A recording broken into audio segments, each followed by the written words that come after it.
कुमार अरे दोसरा से आबे बतियावा करे रे फोनवा हमारे न उठावा करे रे। अरे कौन अरे दोसरा से आबे बतियावा करे रे फोनवा हमारे न उठावा करे रे। धारा के ते बीमारी न बुझली लाचारी दोसरों पर तो निगाह हो गई।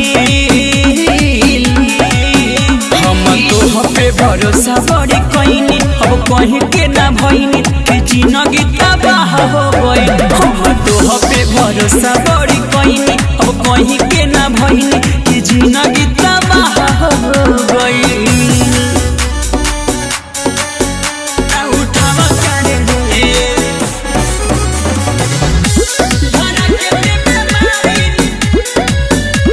उठावा करे रे। तोरा चक्कर में देहिया गले गइल रे बाती ऐसन से कहले हल गइल रे।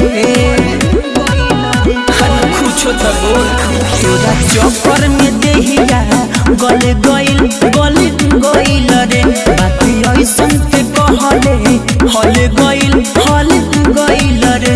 अरे बानी हम कुमार ते समझले ना प्यार तले तोरे बियाह हो गई।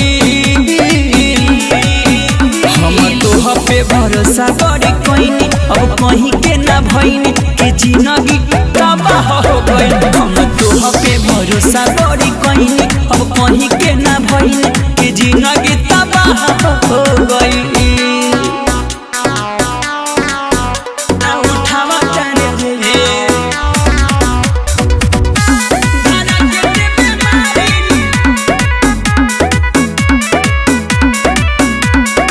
म्यूजिक